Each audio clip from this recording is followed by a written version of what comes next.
DNA TV మన రాష్ట్రం మన ఛానల్. DNA వీక్షకులకు వందనం. నా పేరు కేఎల్ కామేశ్వరరావు. నేను దాదాపు 3000 వేదికల మీద 9 దేశాల్లో హాస్య ప్రసంగాలు చేశాను.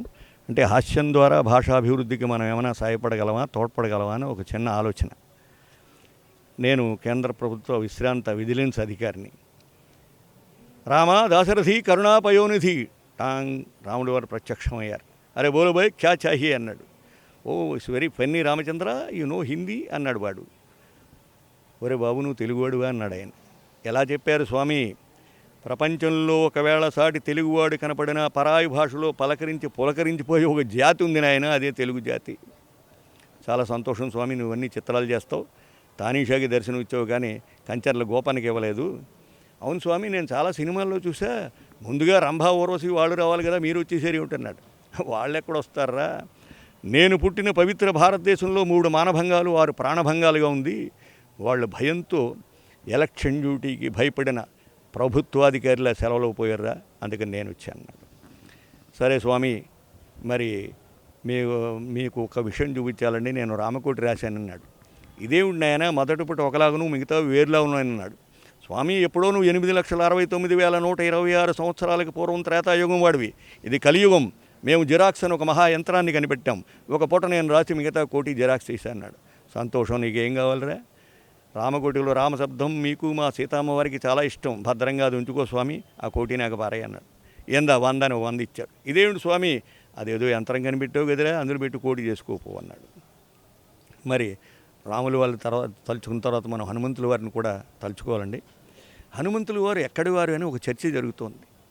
ఒక కన్నడ ఆయన వచ్చి తెల్లగా మాలా ఉన్నాడండి మావాడు అన్నాడు. ఓ కేరళైట్ వచ్చి అదేం కాదండి మా కోకోనట్ ఆయిల్ వాడాడు, ఆయన మా కేరళైట్ అన్నాడు. ఒక ముస్లిం సోదరుడు మత సామరస్యానికి పాటుపడుతున్న ఆయన, అదేం కాదండి జైసా సులేమాన్ వైసా హనుమాన్ అన్నాడు. అప్పుడు మన తెలుగు ఆయన, అదేం కాదయ్యా 100% తెలుగువాడు, రాముల వారు తెలియదు వెతికి పట్టుకున్నాడు, సీతమ్మ వారు అసలే తెలియదు, అన్ని యోజనాలు సముద్రం దాటి ఆవిడ జాడ తెలుసుకుని వారధి కట్టించి రావణాదులను చంపించి సీతారాముల్ని అయోధ్యలో పెట్టాడయ్యా. ఇలాగా అనవసర విషయాలు కలగజేసుకున్నవాడు ఒక తెలుగువాడు మాత్రమే. అంటే అవసరం ఉన్నా లేకపోయినా దూసుకుపోయి సాయపడే మనస్తత్వం ప్రపంచం మొత్తం మీద ఎవరికైనా ఉంటే ఒక తెలుగువాడికే అని ఆ తెలుగువాడిగా పుట్టినందుకు గర్విద్దాం.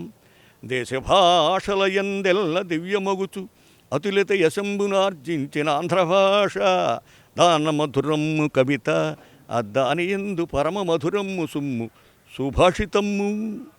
సుభాషితాల్ని ఆంధ్రీకరించినటువంటి పైడిపాటి లక్ష్మణ్ కవి తెలంగాణ రాష్ట్రం సిద్దిపేటలో మూలాలు కలిగి నేను పుట్టి పెరిగిన ఒకప్పటి పెద్దాపుర సంస్థాన ఆస్థాన కవిగా ఏనుగు బహుమతి వాళ్ళ పూర్వీకులు పొందడం వల్ల ఏనుగు లక్ష్మణ్ కవిగా సుప్రసిద్ధులయ్యారు. ప్రతిభకే పట్టం ఆనాటి చట్టం, ప్రాంతం కాదని మనవి చేసుకుంటూ ప్రాంతాలు వేరైన మన అంతరంగం మాతృభాషా పరిరక్షణ దీక్షా దక్ష పరిష్వంగం కావాలని ఆశిస్తూ అన్య భాషలందు మక్కువ తప్పు కాదు, ఆంధ్ర భాషను తక్కువ చేయవద్దు. Worship mother tongue, respect other tongues. జై హింద్. భాషరా తెలుగోడని ఒక చిన్న కవిత అండి. ఆంధ్రము నేర్చి అష్టదిగ్గజాల గారవించి ఆముక్తమాల్యద విరచించిన కృష్ణదేవరాయ ప్రభుని మాతృభాష తుళు, తెలుగు కాదండి ఆయన. శిథిలమైపోతున్న తెలుగు కావ్యాల చెదలు దులిపి పదిలిపరిచి మనకందించిన మహనీయుడు చిరస్మరణీయుడు చార్లెస్ ఫిలిప్ బ్రౌన్. అమ్మ భాష ఆంగ్లము.